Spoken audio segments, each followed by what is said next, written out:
Hi, welcome back to Sunrise Daily. Yes, we continue, but this time we're looking at security.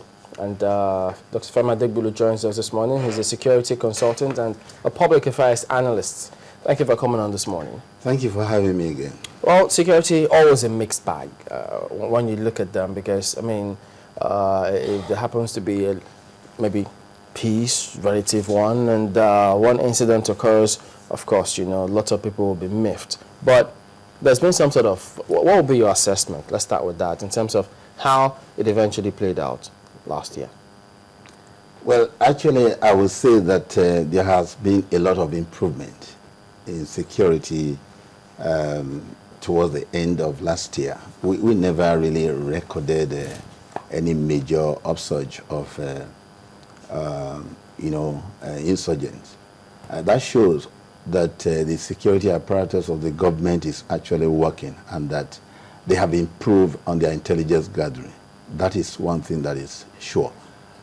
That's not to say that we have actually gone to Eldorado. We have not got there at all, because the insurgents themselves are re-strategizing. Of course, it has not been completely stamped out, but the government is actually now. I really see that they are working. How would one appreciate or view what you just said in terms of an improvement, especially if you remember what the late NSA said, that at the time, the agencies were just not, they didn't expect that. They were not ready for that scenario. From that situation to this improvement, which you talked about now, it looks as though it's a wide gulf, but not many people will appreciate that. Yeah, it is. It shows that, okay, for instance, the whole incident of Boko Haram, this insurgency, came to us as a surprise. There was no manpower really actually developed to tackle that kind of insurgency as at that time, as at the time it came. But with each of the attacks, government was getting wiser by the day, and the manpower was improving, intelligence improving, training improving, and all. So that is the result of what we see. But we have not really, because of the financial background of the insurgents, for instance, they have very formidable financial assistance, not only from their backers around, but internationally, now that they have even gone international. So they have some stupendous amount of money to work with.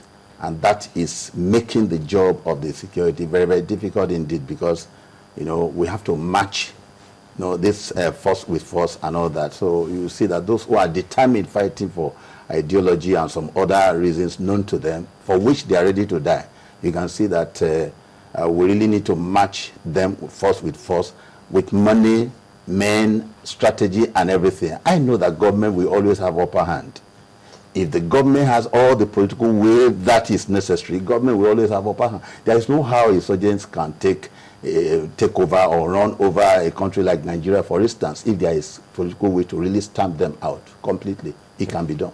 Because actually, when you said, relatively, they've done fantastically well, especially to the end of the 2013, it got me thinking, and truly, we didn't experience for the first time in 2 years.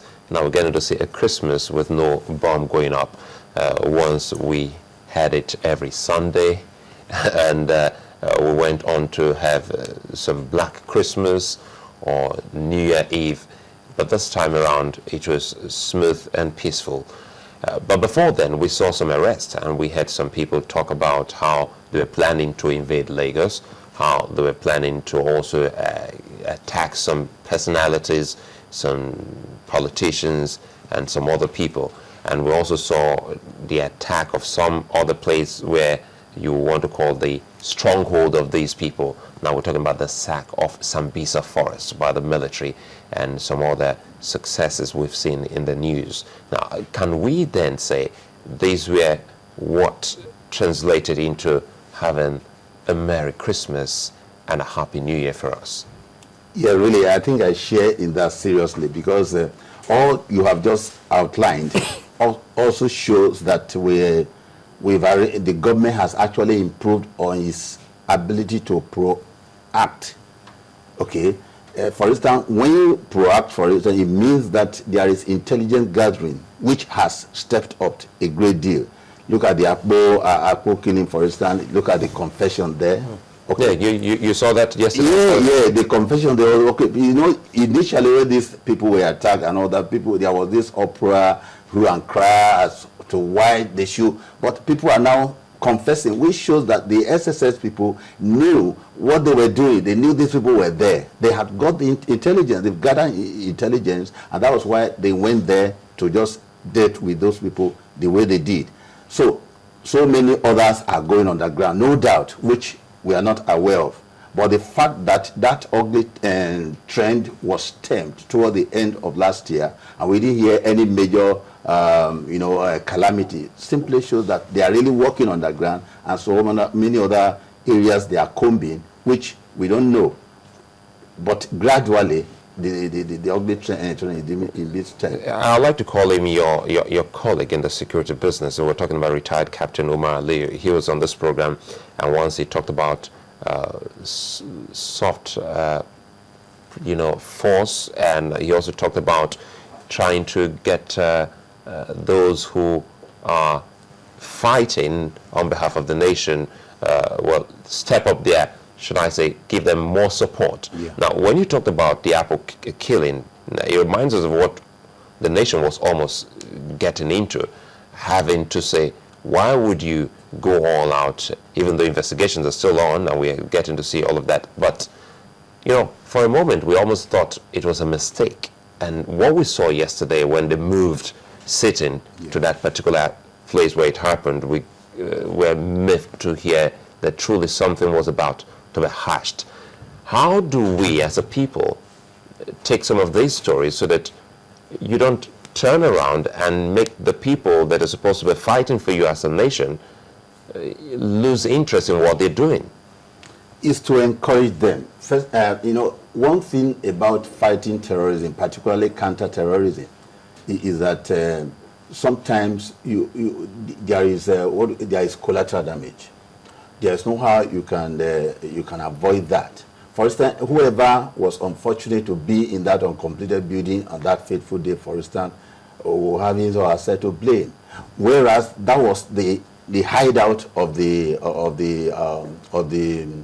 malevolent individuals were out to stamp out. Now, we have to give kudos to the intelligence gathering. We have to give kudos to the SSS and those who are working in that area to make sure that they are encouraged in what they are doing.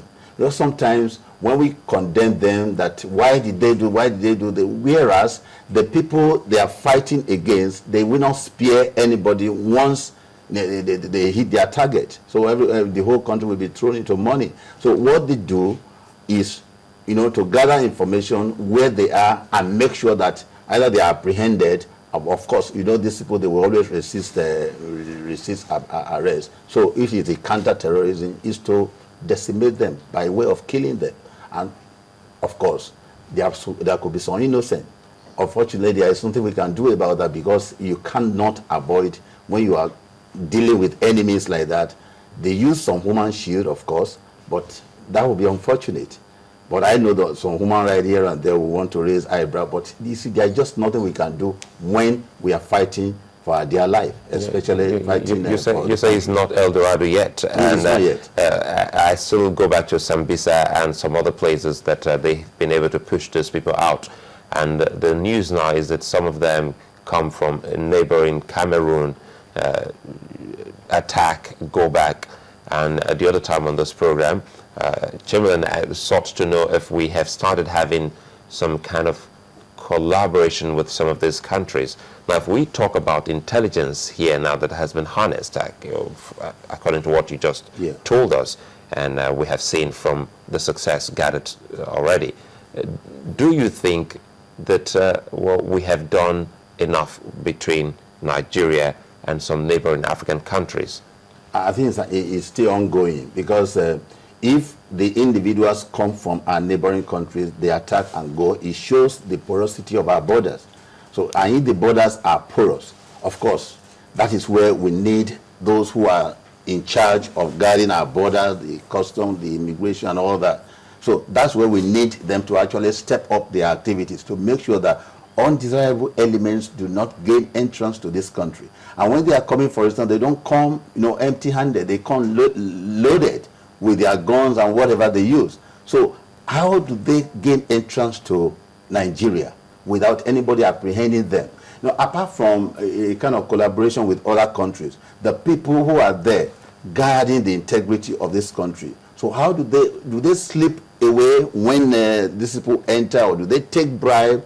Do they compromise the integrity of this country so that these individuals will come here or not? So that is where we have to actually look at the porosity of our borders. So whatever the government can do to make sure we call it maybe target tightening or hardening. So you harden the target, for instance, making it difficult, if not impossible, for the malevolent individuals to gain entrance to our country. Whatever we can do to do that, I think no amount will be too much to deploy into that area, apart from collaborating with countries so that we have an understanding of not bringing because it is capable of causing what I call a kind of diplomatic faux pas between two countries. It can cause it.